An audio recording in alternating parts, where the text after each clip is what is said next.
Welcome to the first full episode of Artillery, the podcast where we navigate the intersection of art and politics. A topic that's fresh on everyone's minds right now, as the current administration is tearing down systems that keep the arts afloat, which were already in a rather fragile state.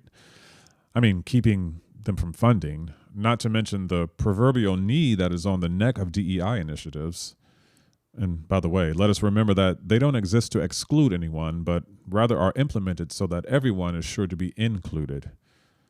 And I think that in an effort to shut down these initiatives, it's actually going to come back in the form of unlawful discrimination suits. Concerts are being canceled without warning and really without reason. Relics from the era of Black Lives Matter, they still matter by the way, are being torn down. Are we at the inception of a reframing of the history of our country yet again? I'm looking at you, Lost Cause Theory. Organizations are afraid of losing funding, so we're seeing choices being made that threaten the values that many of these institutions thrive on. And honestly, who can blame them? Do we put up with this for 4 years and pray for a more hopeful tomorrow, or maybe there is no tomorrow and institutions have to fold? We're at a crossroads here, and the devil is playing his fiddle. I don't envy administrators who have to make these tough decisions. How do you maintain your values when the freedom to even hold them is challenged? Is this what Langston was talking about in his Dream Deferred? We haven't even talked about the Kennedy Center, which was the real catalyst for this podcast in the first place. But let's get to the actual art, shall we? If you would allow me a moment to indulge myself, and with us being on the heels of the premiere, I'd like to talk about my and Jessica Murphy Moo's latest opera, Loving v. Virginia. I promise this podcast won't be all about me, but how could I not share about this work, which is very important to both me and Jessica, and seems to fall right in line with the mission of this podcast. And I'm so happy to have Jessica as my first guest on Artillery.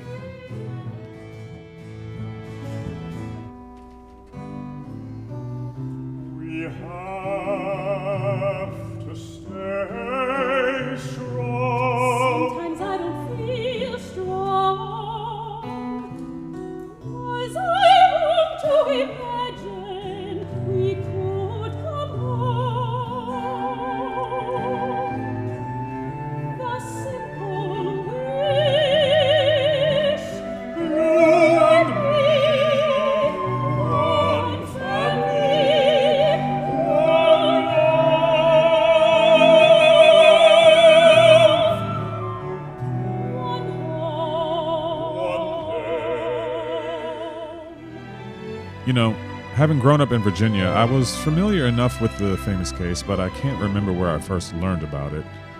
That must be a testament to the fact that I learned it very early on, but I was discussing this project with others, and I was sort of shocked to find that many people hadn't even heard of Loving v. Virginia. The subject of this opera was rather new to them.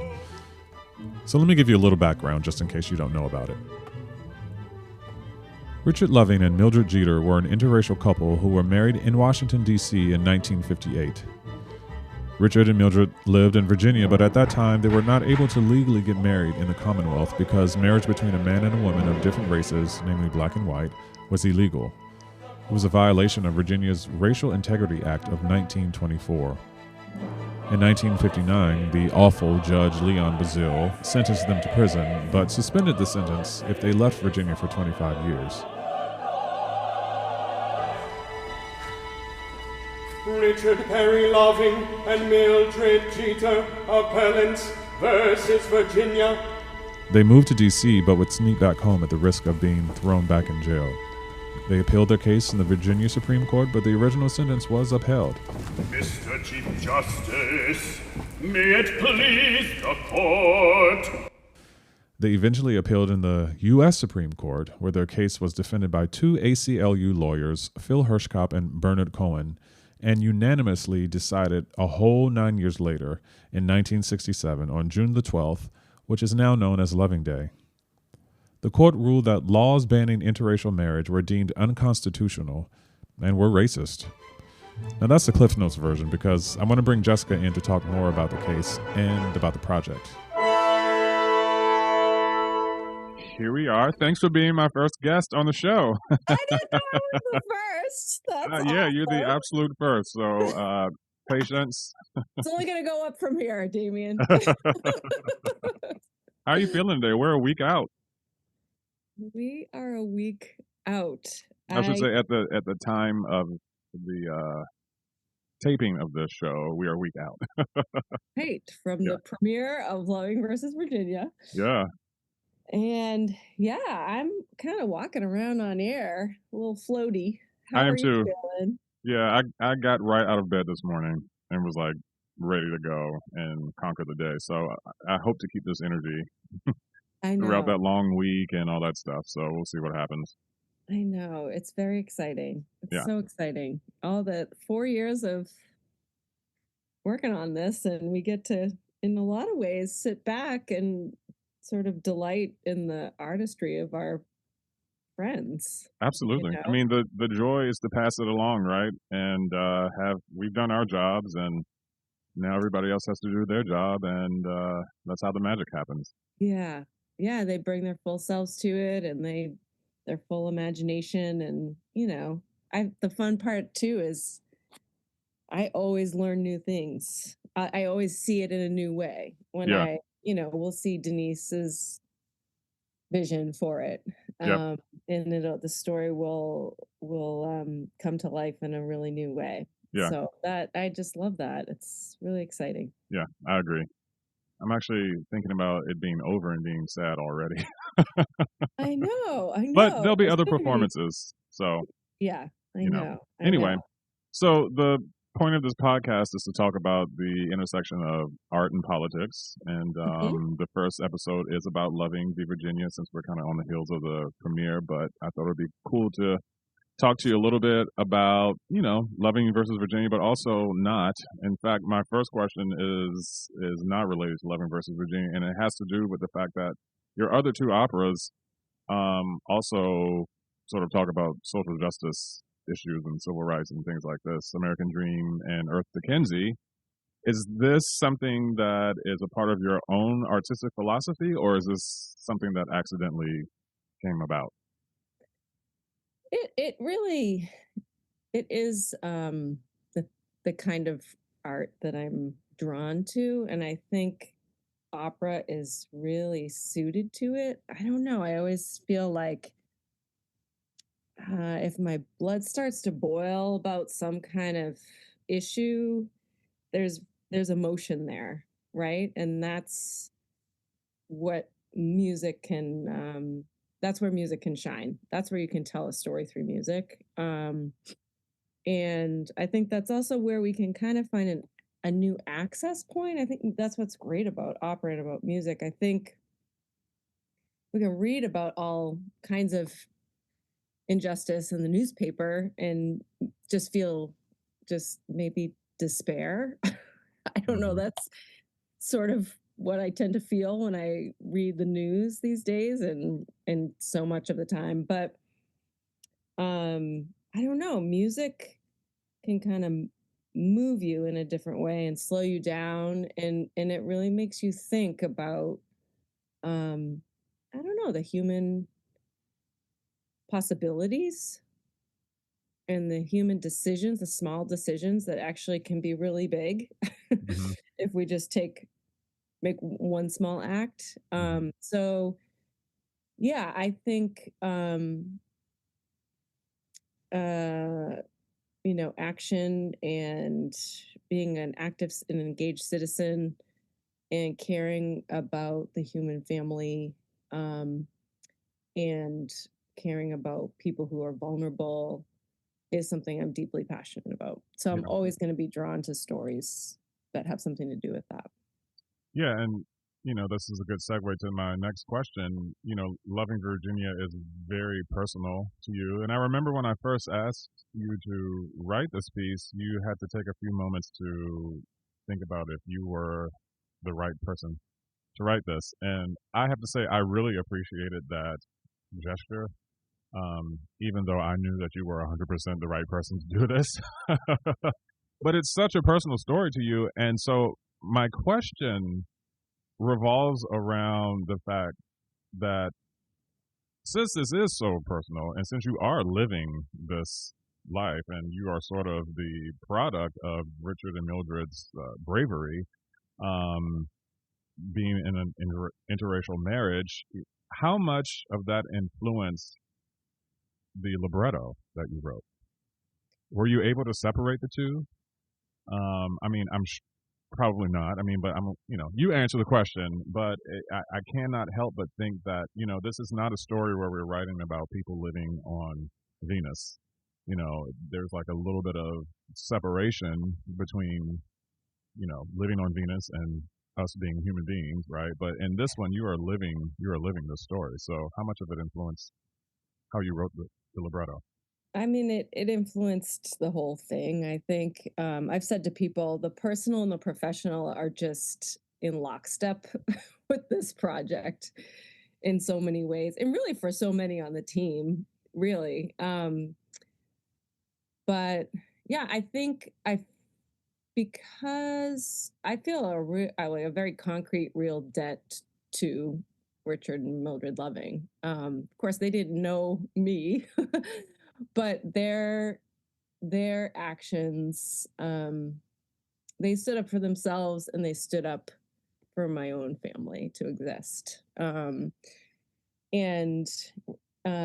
so I felt a huge responsibility to convey them in a way that I hope feels like them, and I hope honors them, and honors their contribution to civil rights in this country.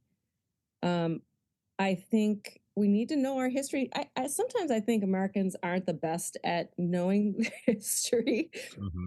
and I think we see things that are happening right now where there's potential for, I mean, some stories are being taken down from websites, and we'll see what happens with the Smithsonian, right? We don't know exactly how it's all going to play out, but there's a threat to some stories, some historical stories, and particularly it seems from marginalized groups. So it seems like we also, part of the responsibility is to make sure we're shining light on this history and remembering, so that we don't repeat it. I mean, it's that basic hope that we learn from the past so that we can do better. Mm-hmm. I love that. How much of the story did you know before writing this piece? I really did know the basic story. I mean, I never saw the movie. I still have not seen the film. You still haven't seen it? I still have not seen it. I'm going to wait till the opera happens, and then I will treat myself with seeing Oh my gosh. how someone else interpreted their story. I really just did not want to be influenced by someone else's interpretation, No, that's and great. wondering, oh, is that true? Did that really happen? I really just wanted to do my own research, and kind of so that you and I could figure our own way in for this art form. I mean, it's the same approach to like conducting, for example. There can be a million interpretations of, whatever symphony, Yeah. but I want to put my own interpretation. And so if I'm asked to conduct a piece, I don't listen to that piece at all. That makes so much sense. Do you do that as a singer too? Sometimes as a singer, less so as a singer, but definitely as a conductor. Yeah. But yeah, it makes complete sense because you wanna do your own thing, and you did a lot of research for this piece. You want to talk a little bit about that? Yeah. So, yeah, I knew the basic, their basic public record story, but really the research that I initially knew I had to do is I had to go to this place, this place, not their actual home, but the place where they grew up, and just to kind of walk around and feel it, because that was their full desire. It's such a universal hope and desire to marry, to be with, spend your life however you want to spend your life with the person you love in the place of your choosing. And if you are going to want to raise a family, you want to raise a family in the place where you feel you belong. the most, right? It is this universal thing, hope and desire. And so I wanted to go to the place that they were trying to get back to. And I met up with a local historian. I was able to go to the courthouse where they had their first trial. The jail where they were held is now a historic building, and still standing. So I was sort of able to sit there for a while and really feel that, because I wanted to convey that to you for the music part of this. I just knew that the music was going to be able to tap into the feelings of these places better than any word I could put on the page. Well, the words were pretty And then, good, I have to say. you're I mean, so I'll give you a big shout out later. I mean, I've been shouting you out for as long as this thing has been going on. I mean, you're wonderful. But anyway, sorry. Keep going. No. I mean, I love that part, though. That's the part that a lot of people maybe don't know, is how much we're in touch before a word goes onto the page, right? We are kind of trying, all this is in the works. Like I'm driving around the rolling hills, taking a video of the landscape of the place so that you know what that is. And thinking about the difference between that and an urban setting in DC, and how different that would sound. And that really was hard for them. That was not home for them, even though they had to live there for a while. So, and then the other part of the research that I did a deep dive in is all the legal documentation that they have in the archives, and all of the briefings that are all on file, and the Racial Integrity Act of Virginia, making sure that we kind of had an opportunity to really learn this and understand what the laws really were, what they were saying, and how much they were, who they were made, but to keep power. So really examining that and understanding that, it's just looking at how the laws changed. The race laws changed. They kept changing. It's like, they kept changing it to suit the needs of whoever was writing these laws. So it was really important to learn that and understand that and think about that really as a character in the opera. That's, I mean, when we came up with this concept of the law chorus, it's because the law was a character. The law was was really the whole conflict of their story. Yeah, I think the notebook might be over here, and about with the notes from our very first meeting. Oh my gosh. They're in here somewhere. I should show you these someday. I would love that. Anyway. Yeah, I mean, I learned a lot from your research. Growing up in Virginia myself, I feel like I had a good sense of what that community was like, because it sounded a lot like the one that I grew up in, and I grew up in a very rural area where there was, drag strips, and people met up at the drag strip, and people hunted, and there were rolling verdant hills and all these beautiful things, and it was a very mixed community. I mean, I grew up with all types of folks. And it wasn't until I matriculated through college and all those things where my world got a little less diverse. But now that I'm fully grown, it's back to where it was, back to where it should be. But I learned a ton from just the research that you did, and I'm glad that we were able to have those meetings beforehand, because I don't know about you, but when it was time to start writing the piece, it made everything a lot easier. Yeah, I think some of the things when you're writing a story, you really want to be getting very clear on who the characters are and what they want and what's in the way of that thing that they want. And so all of it's so interesting because this is a story that really happened, but all of those things in terms of making this into a story for a stage, those were all really in place as well. We didn't have to make those things up. It was Yeah. all, so it really is. You know, I remember talking to you about, okay, so there's a documentary version, there's a film version. Should there be an opera? What will the opera version be? And there really were so many elements to it that really fit for the form, I think. Yeah, so I don't know about you, but a lot of the questions that I'm getting in these interviews is what was the hardest part about writing the thing, or like what do you want the audience to take away, and stuff like this. For me, my answer was the fact that we actually did have to make up some stuff because we don't know what they were saying when they were in the privacy of their own home. We see them in the interviews and we see the footage and the magazine interviews and things like this and the things that they said out in public. But what was it like for them? I mean, was their relationship ever sort of in jeopardy? Yeah. Because right. of this whole thing. I mean, right. we don't know that. And so I thought you did a brilliant job crafting the story around the things that we didn't know. And right.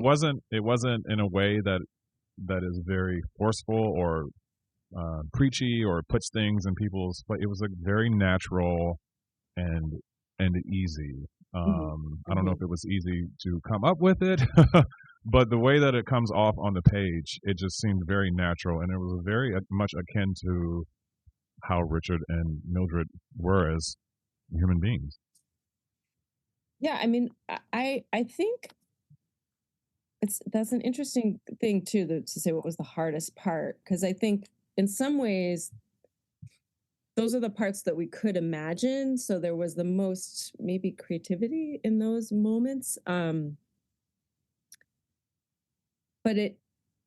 and I think this is what opera can do too, but because I thought, when I kept thinking of them as this really young couple, I mean, they only just got married. The pressures on it's hard to be a married couple when there's no pressure. I don't know. We know it's hard to stay together when there's no pressure. Like it's the fact that they kind of withstood all of this and stayed together says really so much about them. And I also was so interested in those behind the closed door moments, right? I mean, we know that they went into the Caroline County Courthouse with a plea of not guilty, and then they left. Oh no, they left not guilty, and then they left with the guilty plea. So in that space, it's sort of like, what did they have a backup plan? Did they get to discuss it? Did they not get to discuss? We don't really. Were they on the same page? Was Richard he really wanted one way, and Mildred? There's so much in there that is so really tense, really dramatic, but also so human. Those decisions, there's so much pressure on the decisions that they had to make. So that part was really, really, really fun to imagine your way into. Like, what would those conversations have been? Yeah. That moment when they first saw each other after they had been jailed, and he was let out earlier than her, and the worries he must have had. I mean, they're both so vulnerable in that moment. So I think one thing that was hard was, we know from all the interviews that they were very quiet and private people. Right. So the challenge of, okay, how do you make a quiet person sing and fill a whole room with their voice, right? Yeah. How do we honor that real side of them, that they were quiet and private? Yep. With what we need an opera singer to do. Right. I mean, that was one of the biggest challenges for me, because we did talk a lot about the fact that they were very quiet, and you'd watch them in the interviews and they would be very short answers and matter of fact, and you could tell that they were just shy and quiet. And I will have to admit, I ended up writing Richard much bigger than I imagined he would be, because of the simple fact that, knowing how quiet they were, I sort of had to put that aside because for me, it's all the emotions that he was feeling on the inside, which of course we don't know. We can probably guess. And to me, that's the thing that makes the opera is what are the feelings on the inside and what are the moments of emotional, where we can heighten the emotion for the audience. And so he ended up being a little bigger than I thought that he was going to be, but I think in the end, it's okay because, as you said, it is an opera after all. Yeah, they're gonna have to get up there. Yeah, sing, and that's the part. I mean, I think there is obviously with every opera there's some suspension of disbelief, right? Yeah, I mean, absolutely. we don't walk around singing our lives, so. Well, I do. Oh, you do? No, in my head sometimes. Yeah, I mean, we'd all feel better if we did do that. I think Yeah. it would be a release. Yeah. But yeah, I think so it's sort of in there. There's a little room to play. Yeah. Because we have to suspend that disbelief. Do you have any? What are your favorite moments? Oh are there parts where you wrote it and you're like, yeah, I nailed that? I don't know that I really think that about. I don't think that. I think. Oh, come on. No, because the clerk scene. I'm sorry. The clerk scene is magic. But it's because of your music. No, before the music was even written, the clerk. I heard that scene immediately. It's there's so much going on there. It works really well. Yeah, I hope. Yeah, that, you're being modest. History classes will take that section and just teach that. That's I think there's so much going on there. Yeah. I mean, there's so much to learn in that one scene. It is definitely a history lesson, but it is also a masterclass in how to write a libretto. It worked. It works. It's good. Yeah. Yeah, and people are going to remember the music. I mean, it's going to be. I don't know. I think I know I'm going to delight in seeing how people react. Mm-hmm. That'll be really exciting. Yeah, it's really well. I was gonna say it's not. It was one of the first moments where we go into a different world. It's not, but it is. It's an interesting section because it is a totally different world than the worlds that we heard before. But it also is the moment where the law music is very much present and strong in that, and we see the law working in that world. In a larger world. It's one of my favorite scenes. I thought you did a good job. I mean, I think, you do see, and there's so much to relate to too. Like, I think the people working in the marriage clerk, they're trying to get their work done. You even feel that in the, yeah. Know your job, do it, know the code. They're just trying to do their job. And then it just feels more and more threatening. And when it gets to this moment where the music builds and they're all singing, we decide who you are, we decide who you love. Yeah. I mean, it really kind of takes my breath away. It's so dangerous and scary to think. Yeah. And it's a reality for us to face that the government can make those decisions for people. Yeah, the moment of them singing, "We decide who you are, we decide who you love," that speaks to today. Yeah.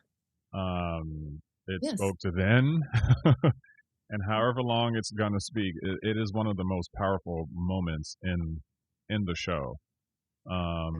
And luckily enough, I've been able to get permission to play a little bit of excerpts from the orchestral workshop. So let's take a little bit of a listen to that.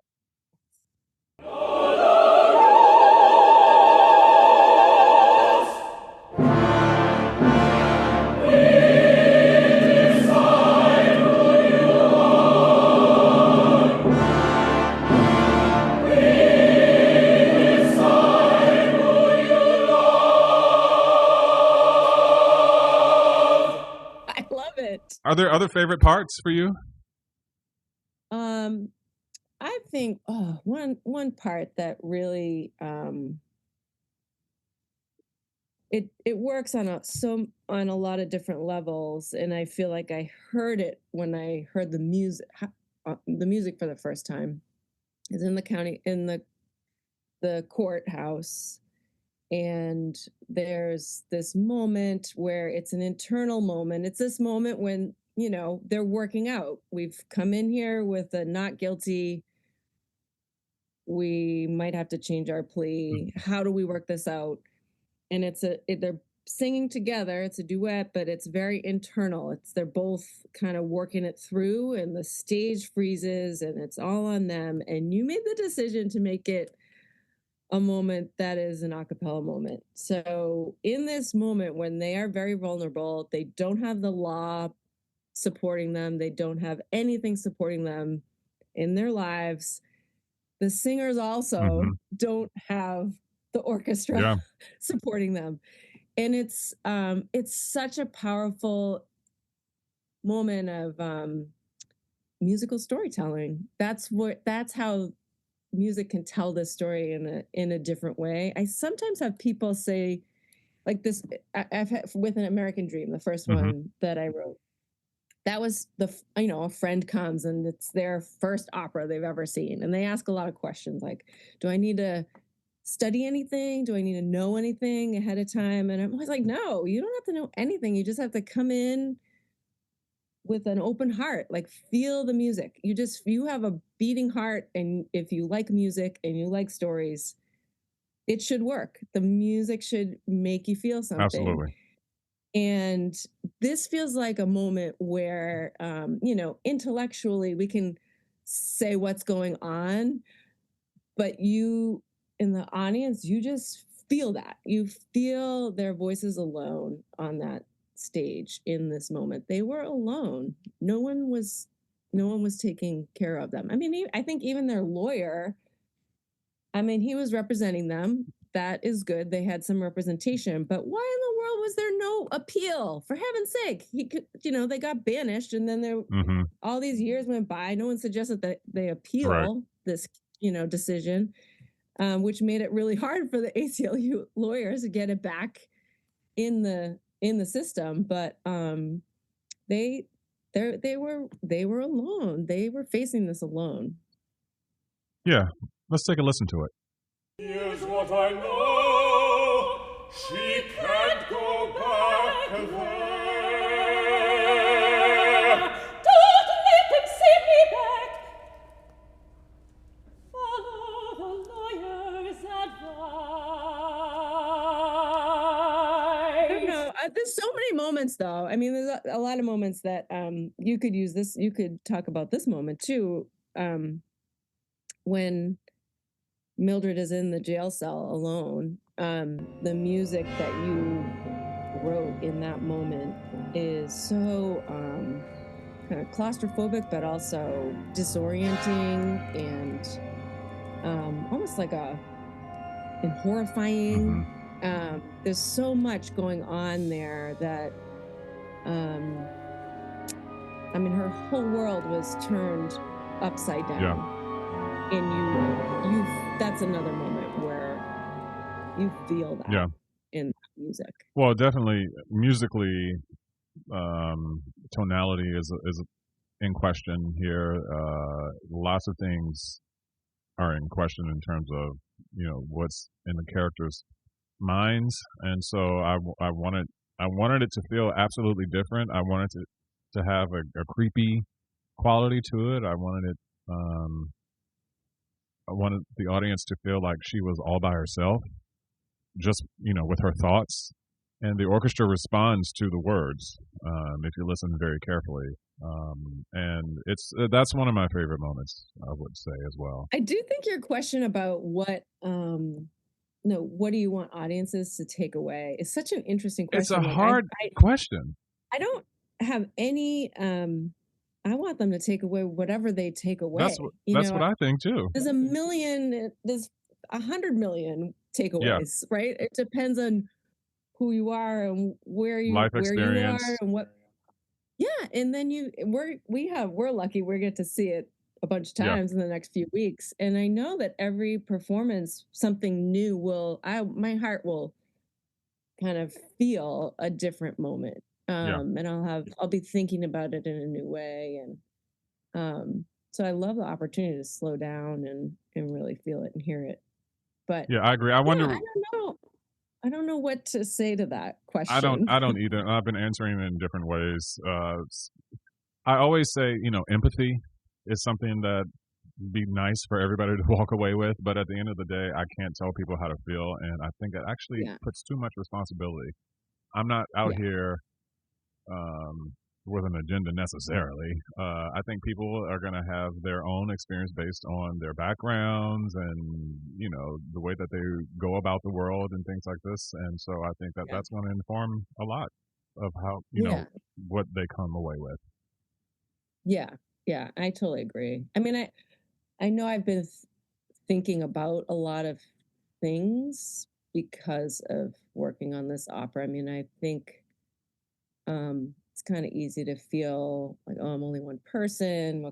It's easy to go into those defeatist thoughts. But here we have this story of one person. I mean, it was Mildred decided to write a letter to the ACLU. She wrote to Bobby Kennedy, and then he told her to write to the ACLU.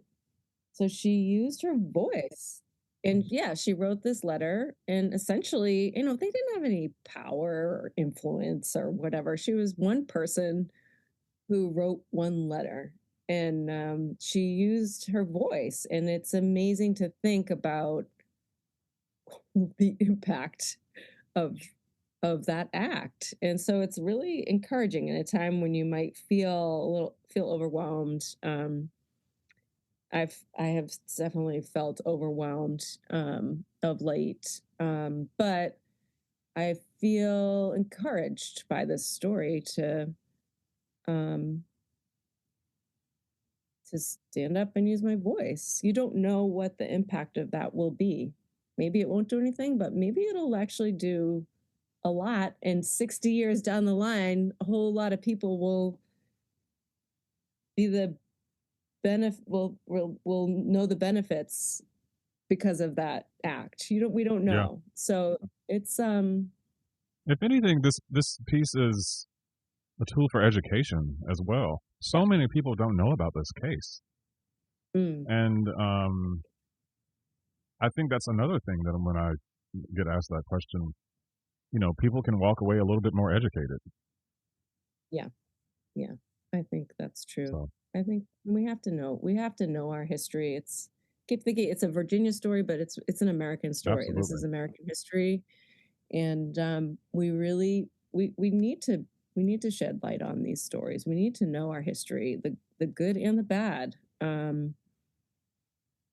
So yeah, I think I hope more people come away, just knowing the story, understanding it a little bit better, and knowing that the very fact that Richard and Mildred were very sort of everyday people.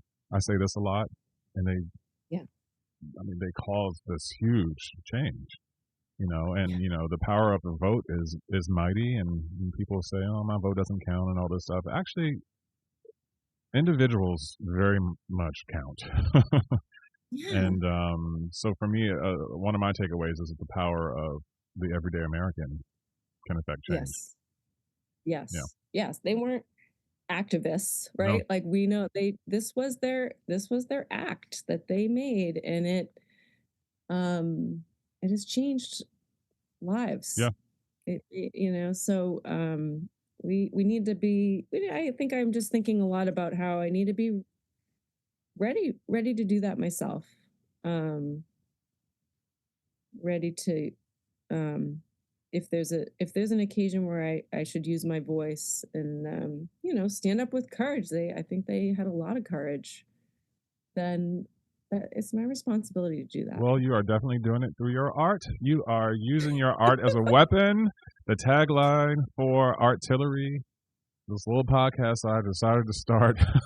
Thank you, Jessica, for being my first guest. I just want to say that it has been an honor to collaborate with you. You are wonderful in every single way, and I'm looking forward to whatever we do in the future together.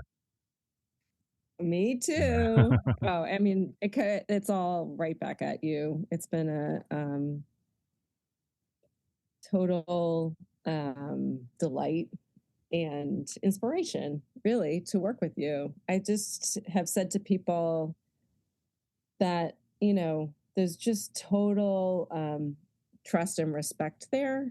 And it feels effortless in a lot of ways because that is kind of a given. Mm-hmm. And then when that's a given, you don't have to worry about a lot of stuff and you can actually have a lot of fun. I mean, this has been really fun. Yeah, I agree. This process has been wonderful. Yeah.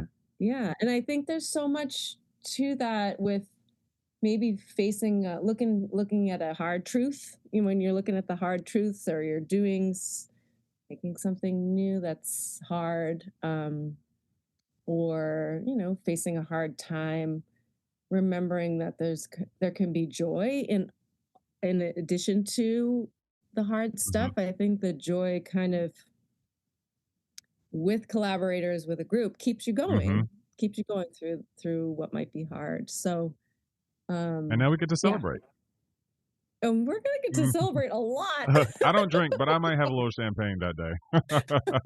I know. Oh my gosh. Yeah. And I can't wait to celebrate the singers. Absolutely. I mean, oh my gosh, they're amazing and they've put so much hard work into this on behalf of this piece, right? I mean, there are a lot of people who care about this piece and wanted to succeed. It has nothing to do with us.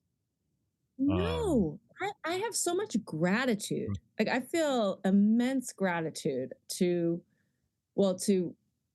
Virginia Opera and Richmond Symphony for, allowing us to do this and supporting us, and all the people that support those organizations, and then all the individual artists, that have really poured their heart into this and for years.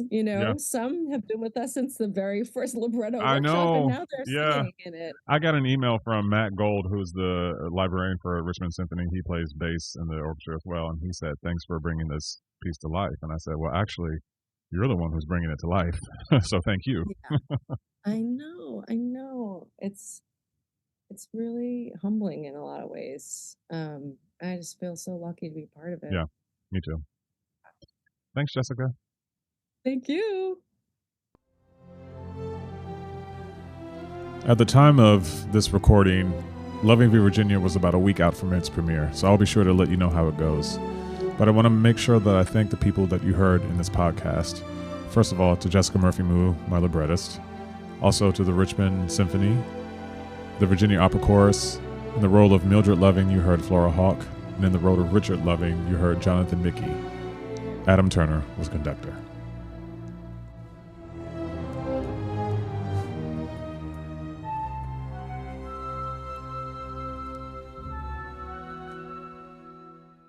I recently did an interview and the journalist asked, "What does opera have to do with strengthening the freedoms that have been won for all of us?" Now, I had to think about that question because I didn't quite know what he meant, but I did answer it, and I kind of regret my answer. I basically said, nothing, it's just an opera. But I think I was feeling particularly snarky that day. So if I had to answer the question again, I might say something like, well, it just goes to show you the power of the everyday American. We have the power to effect change. We must educate ourselves, we must vote, and we must not think that we don't matter. Because look at Richard and Mildred. Everyday people whose love was big enough to change the world. Thank you for listening to Artillery, the podcast that meets artists at the junction of creation and politics. Art is a weapon. We must sharpen our artillery.